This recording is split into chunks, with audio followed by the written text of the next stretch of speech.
오늘 아침에 제가 새벽기도 마치고 오늘 저녁에 오후에 설교할 걸 타이핑을 하다가 저는 컴퓨터에 저장했다고 생각했는데 컴퓨터에 아무리 찾아도 원고가 없더라고요. 큰일 났습니다. 큰일 났습니다. 오늘 사무엘상 7장 읽으시고 아시는 분들이 모르시는 분들한테 가르쳐주고 임하시도록 하겠습니다. 참. 이걸 어떻게 해야 될지 모르겠네. 그렇게 열심히 타이핑해놓고 그렇게 하려고 하니까 컴퓨터를 아무리 뒤져봐도 어디 갔나 막히기. 은혜 받으시기 바랍니다. 아무것도 안 했다 아직. 오늘 제목을 무엇을 보고 계십니까? 상당히 좀 유치하면서도 진부하고 그죠? 좀 그렇습니다. 이런 책이 하나 있더라고요. 어떤 책이냐니까 아는 만큼 보고 보는 만큼 느낀다는 그런 말이죠. 책도 있더라고요. 미술 작품을 좀 더 깊이 있게 볼 수 있는, 그래서 미술 작품을 쭉 소개하고 이렇게 해서 그 책도 있더라고요. 제목이 뭐라고요? 그죠? 아는 만큼 보고 보는 만큼 느낀다. 그러니까 오늘 설교 제목이 이거예요. 이걸 하려고 하니까 제가 쓰는 말이 안 되라서 그냥 이렇게 살짝 바꿨습니다. 여러분, 우리가 진짜 아는 만큼 보는 거예요. 여러분, 우리 오늘 제가 준비한 말씀은 우리 중고등부 큐티 했던 말씀입니다. 가장 현장감 있게 제 스스로도 영적으로 깨어있다는 느낌이 들어서 이 말씀을 준비했으니까 우리 들으셨던 분들은 다시 은혜 받는 마음으로 들어주시고, 처음 들으신 분들은 집중해서 같이 함께 은혜 나누도록 하겠습니다. 여러분, 우리는 모르는 것을 절대로 못 봅니다. 여러분, 찬송가에 보면 옛날에는 405장이었는데 지금은 305장입니다. 나 같은 죄인 살리신, 그죠? 다 아시죠? 거기 보면 나 같은 죄인 살리신 주 은혜 놀라워, 이게 원래 몇 박인 줄 아세요? 옛날 찬송가는 2박입니다. 2박. 근데 지금 새로 바뀐 찬송가는 5박으로 내려놨어요. 왜 줄 아세요? 한국교회 모든 성도들이 거기서 2박을 너무 싫어했어요. 놀라워 이렇게 하니까, 그래서 찬송가를 만드시는 분들이 거기서 5박으로 늘어났어요. 모르셨죠? 예, 모른다니까요. 그 다음에 그 크신 하나님의 사랑도 플랫 3개가 붙은 이 플랫점이었는데 목사님들이 이거 노래 부르기 너무 어렵다. 그래서 방키를 낮춰가지고 샵 2개 D쪽으로 바꿔놨어요. 모르셨죠? 찬송가에 그래서 바뀐 것들이 너무 많습니다. 조가 바뀌고 박자가 바뀌고, 그죠? 근데 아시는 분들은 아실 거예요. 바뀌었네? 그죠? 근데 우리 성관교회 보니까 다들 모르시는 것 같아요. 아버지, 모르는 건, 내가 알지 못하는 건 절대로 못 본다는 것입니다. 내가 아는 것만 보고, 그 다음에 내가 볼 수 있는 것만 가지고 내가 판단하고 내가 생각하고 우리 인생을 그렇게 살아가는 것입니다. 지금 우리가 이 시대를 살아가면서 무엇을 보고 있습니까? 참 좋지 못한 것들을 보고 있습니다.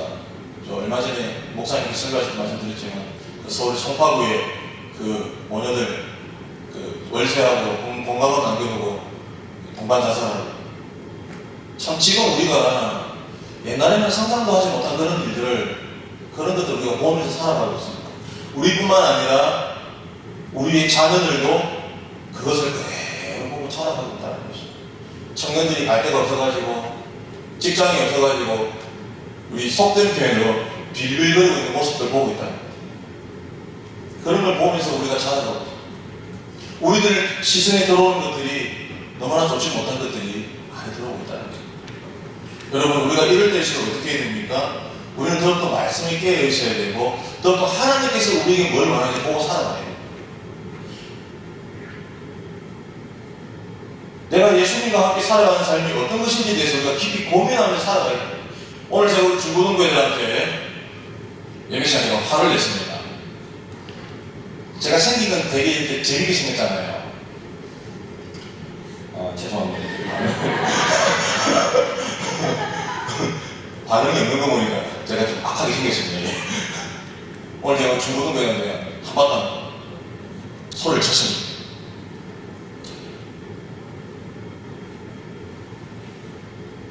우리 애들이 무엇을 보고 자라야 됩니까? 여러분, 우리 애들이 세상 것을 보고 자라면요, 상대적으로 박탈감을 느끼며 살아야 돼요. 박탈감. 발음이 잘 안 돼요. 제가 오늘 그랬습니다. 서울대 합격률이 70%가 강남에서 나와요. 제가 그랬습니다. 앞으로 불과 한 5년 뒤에는 서울대학은 강남에 사는 애들 외에는 못 들어갈 것이다. 여러분, 지금 세상 사람들은요, 세상 사람들은 엄청나게 재력, 권력, 힘으로 밀어붙이고 무섭습니다. 여러분, 지금 강남에서 그런 일들이 벌어지고 있습니다.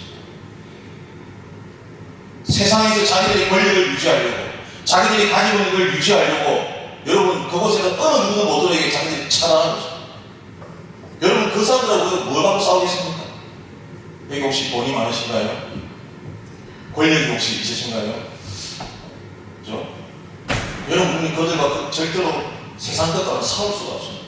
그러나 우리는 어떤 것과 싸울 수 있어요? 우리는 예수 그리스도로 그들과 싸울 수 있다는 것이죠. 용약이 뭐 아멘 아니면 아무도 안 하는 예수가 누군지 편지. 예수 그리스도와 싸울 수 있습니다. 네. 이렇게 나와주셔야 돼요. 못 이깁니다, 그 사람들. 여러분, 아무리 머리 잘해보세요. 못 이깁니다. 예수 그리스도와 함께하는 영성이면 얼마든지 싸울 수 있습니다. 오히려 그들이 우리를 보면서 두려워한다는 것입니다. 오히려 그들이 우리를 보면 두려워한다는 것입니다. 제가 왜 서론에 오늘 이렇게 장황하게 이야기를 하냐면요, 오늘 말씀해 보니까 요나단이라는 사람이 등장을 합니다. 누구요? 리액션이 좋습니다. 이쪽이 조금 아직 어둡긴 한데 어쨌든 상당히 지금 리액션이 좋습니다. 요나단이 누구예요? 이쪽만. 누구요? 사울은 누구예요? 왕. 사울은 아버지 아들입니다. 요나단이라는 사람이 갑자기 등장합니다. 근데 여러분, 우리가 성경을 보면요, 그냥 넘어가요. 근데 여러분, 요나단이 갑자기 어디서 튀어나왔습니까? 지금 사무엘상을 읽다 보면 요나단이 갑자기 튀어나옵니다. 근데 요나단이 갑자기 튀어나와가지고 우리에게 보여주는 모습이 어떤 모습이냐면, 요나단이 갑자기 나타나가지고 지금 우리에게 보여주고 있는 모습은 어떤 모습이냐면, 블레셋 군대가 쳐들어옵니다. 그죠? 그리고 이스라엘민족이 배치하게 됩니다. 어느 누구도 블레셋 군대가 두려워서 나서지 못하는 상황입니다. 그런데 지금 거기에 누가 나서고 있습니까?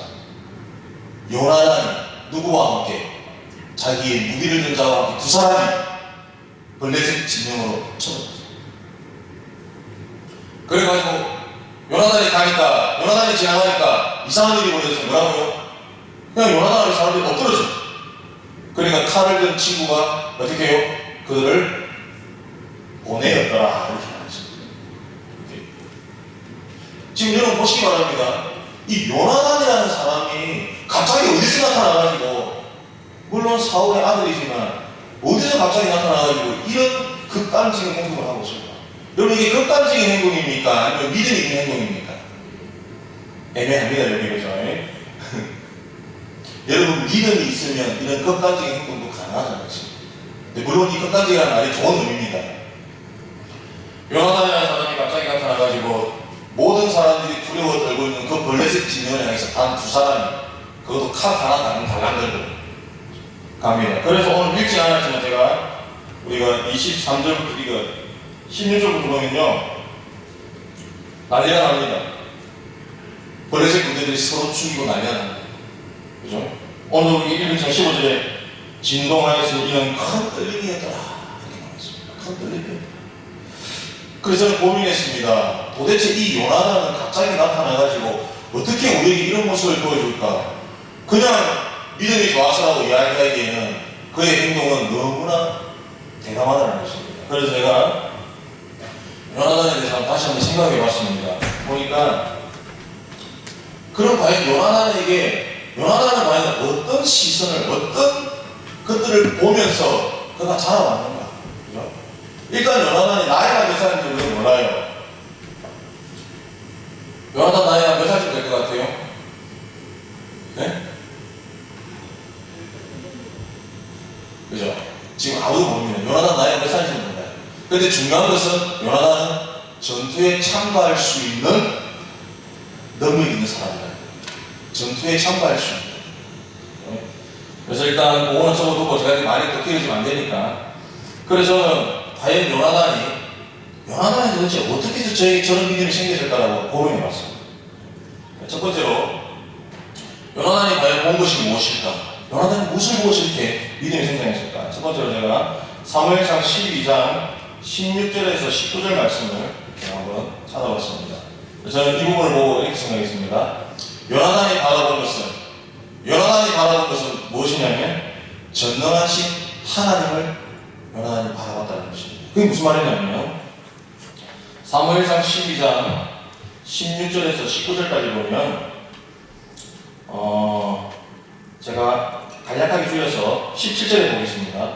오늘은 밀 베는 때가 아니냐. 내가 여호와께 아뢰리니 여호와께서 우리와 피를 보내사 너희가 왕을 구한 일 곧 여호와의 목전에서 범한 죄악이 큼을 너희에게 밝히 알게 하시리라. 이에 사무엘이 여호와께 아뢰매 여호와께서 그날에 우레와 피를 보내시니 모든 백성이 여호와와 사무엘을 크게 두려워하니라. 이렇게 기록되어 있습니다. 여러분 여기 보시기 바랍니다. 이 지금 사무엘상 12장은 어떤 장면이냐면요, 사울이 이스라엘의 초대왕으로 즉위할 때입니다. 사울이 이스라엘의 초대왕으로 즉위할 때 사무엘이 이스라엘 백성을 향해서 화를 냅니다.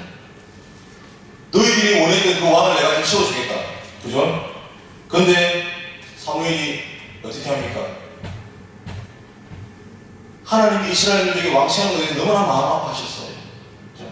그때 그 과정을 좀 생각하고, 근데 이스라엘이 왕을 구했습니다. 그때 이 지금 사울이 왕으로 즉위하고 있을 때 밀 베는 때에, 그죠? 여러분, 이 밀 베는 때가 언제냐면 4월에서 6월이라고 합니다. 이때는요, 비가 안 온다. 비가 안 오는 때. 근데 사무엘이 어떻게 했다고요? 기도할 때 하늘에서 뭐가 내렸다고요? 그죠? 우레와 피를 보내십니다. 여러분 상상해 보시기 바랍니다. 이스라엘민족이 사울이 왕으로 즉위하고 있는 그 순간 수많은 사람들이 거기 모여서 어떻게 하고 있습니까? 피를 쫙 맞으면서 사울 왕을 즉위시켜요. 여러분 그러면 아버지가 왕으로 즉위하고 있는데 아들은 어디 있겠습니까? 네? 아들은 어디 있냐고요? 집에 가서 컴퓨터 게임하고 있어요? 아버지가 왕으로 즉위하면 아들도 옆에 있어요. 그 순간 요나단은 무엇을 본 겁니까? 비가 올 수 없는 그때에 사무엘이 하나님께 기도할 때 어떻게 해요? 우리와 비가 내리는 거죠. 요나단은 그 순간 뭘 본 거예요? 전능하신 하나님을 본 거예요. 요나단.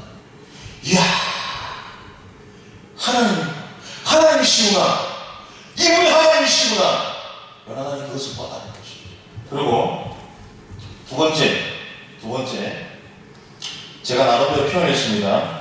역사의 주관자이신 하나님을 바라봤다라고 제가 규정을 했습니다. 그게 어디냐면 사무엘상 13장 5절에서 6절 그리고 13장 19절에서 22절까지 말씀입니다.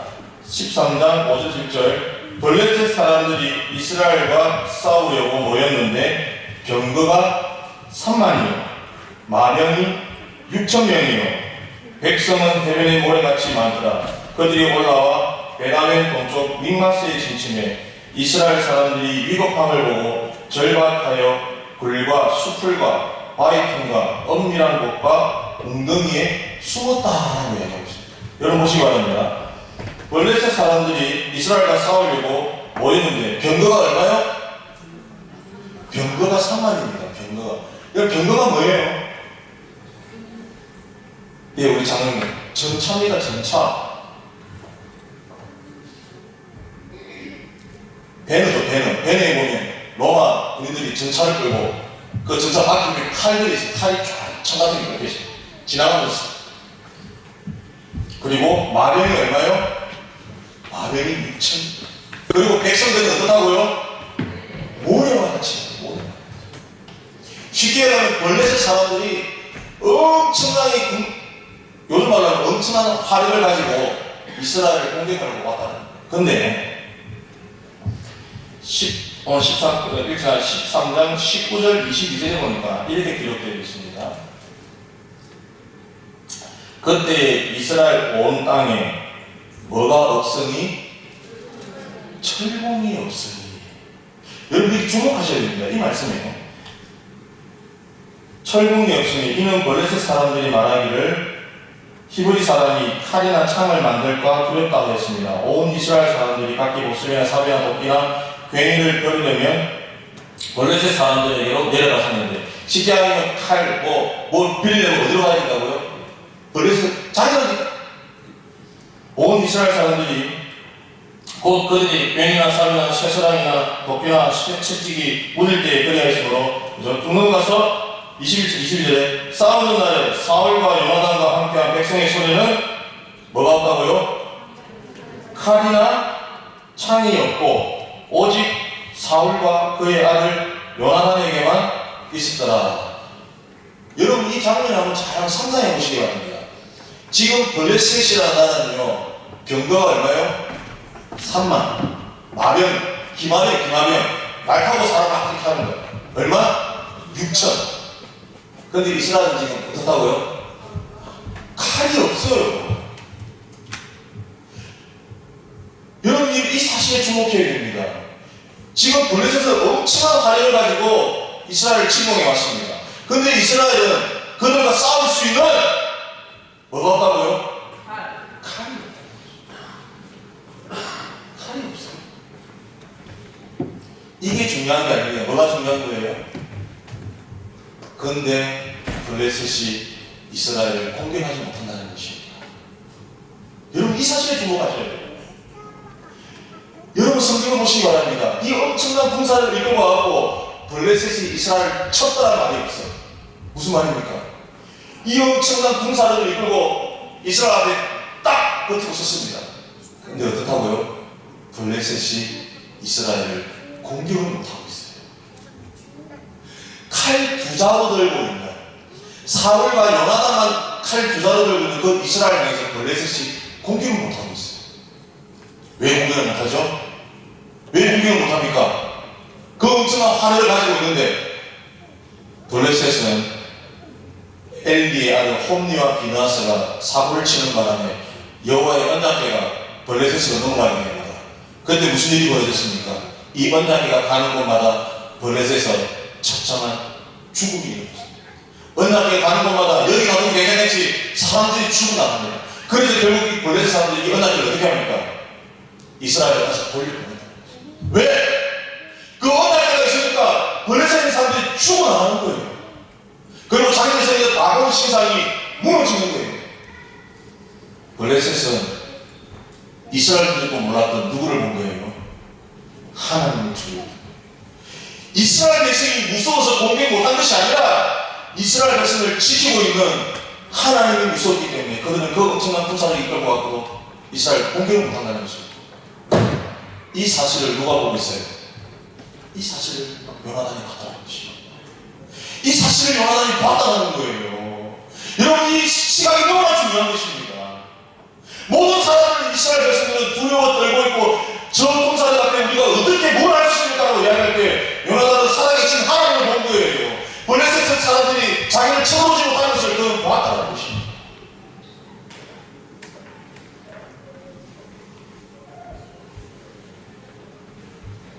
그리고 오늘 우리가 읽었던 본문 14장 8절에서 12절까지 내용입니다. 저는 이 부분에서 이렇게 준비했습니다. 지금 나와 함께 하시는 하나님을 요나단이 봤다는 것입니다. 뭐라고요? 지금 나와 함께 하시는 하나님을 봤다는 것입니다. 이게 무슨 말입니까? 오늘 우리가 읽은 본문 14장 8절 11절에 내밀었습니다. 요나단이 자기 칼을 던져 이야기합니다. 야, 우리가 이제 저기 들어갈 텐데, 우리가 저기 쳐들어갈 텐데, 내가 하나님께 한번 기도해보겠다. 뭐라고 기도했습니까? 우리가 올라가서 그 사람들이 우리 보고, 야, 너 거기 서 있어. 우리가 너희한테 갈 거야. 이렇게 하면 어떻게 해요? 가만히 있겠고. 그리고 뭐라고요? 만약에 그들이, 야, 너희가 이쪽으로 와. 그러면 어떻게 해요? 내가 공격하겠다고. 그럴 때 요나단과 칼을 든 그 사환이 나왔을 때 블레셋 사람이 뭐라고 했습니까? 야, 나와. 네가 우리에게 오라고 해. 그때 요나단이 이렇게 얘기합니다. 12절에 보니까 그 부대 사람들이 요나단과 그의 무기를 전자에게 이르되 우리에게로 올라오라. 너희에게 보여줄 것이 있느니라 한지라. 요나단이 자기의 무기를 전자에게 이르되 나를 따라 올라오라. 이렇게 하는 것이죠. 뭐라고요? 나를 따라 올라오라. 그러나 다음에 여호와께서 그들을 누구의 손에? 이스라엘 손에 넘기셨다. 여러분, 이 엄청난 고백입니다. 엄청난 고백이에요. 칼 달랑 한 자루 들고 지금 병거가 3만, 기마병이 6천, 모래와 같은 그 블레셋 진영을 향해서 이 단 두 사람이 칼 하나 들고 그 블레셋에 뭐라고요? 하나님이 이스라엘 손에 그들을 넘기시고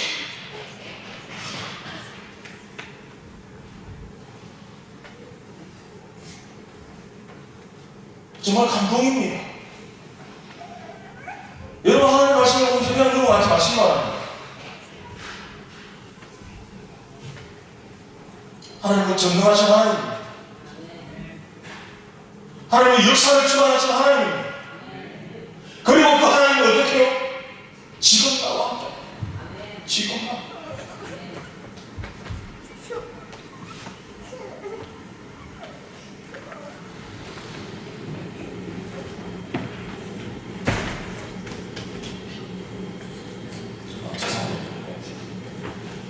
제가 생긴 악하게 생겼는데 감정이 너무 이렇게 격해졌어요.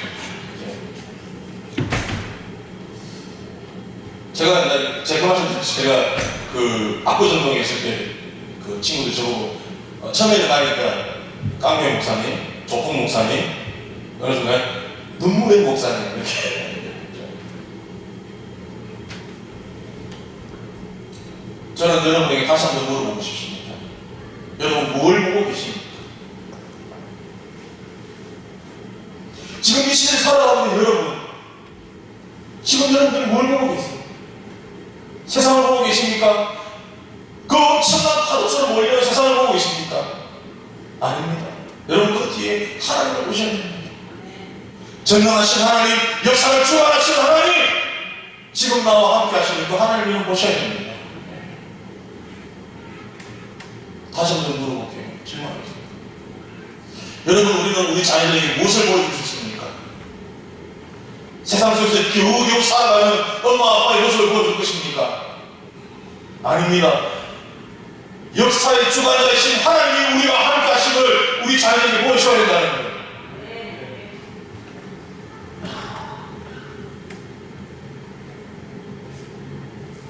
세상은 우리 친구들을 잡아먹으려고 합니다. 우리 친구들을 없애버리려고 합니다. 그러나 여러분 보여주셔야 됩니다. 바로 그 하나님이 우리와 함께 하십니다. 그 하나님이 너희들을 이 세상 가운데 당당하게 세워주실 것이라는 걸 여러분들이 보여주셔야 된다는 거예요.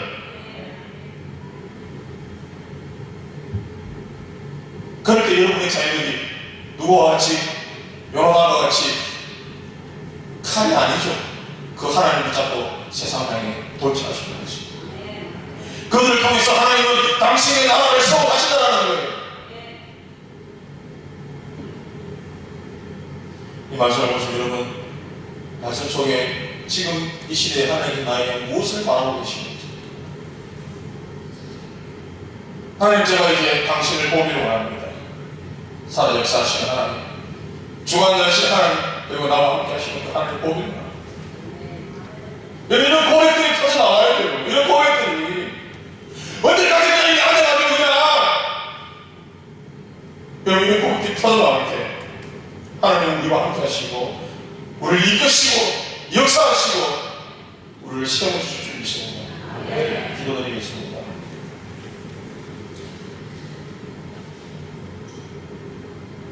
하나님, 부족한 입술을 열어 감히 하나님 말씀을 선포하였습니다. 하나님, 세상은 너무나 거대하게 우리를 덮치려 하고 있습니다. 하나님, 그러나 그 큰 파도를 보는 것이 아니라 그 파도 위에 전능하신 하나님, 역사를 주관하시는 하나님, 나와 함께하는 그 하나님을 바라볼 수 있는 믿음의 눈을 열어주시옵소서. 영으로 깨어지길 원합니다. 하나님, 우리를 인도하여 주시옵소서. 역사하여 주시옵소서. 세상과 당당히 맞서는 우리 온 성관계가 될 수 있도록 하나님 인도하여 주시옵소서. 예수님 이름으로 감사하며 기도드립니다.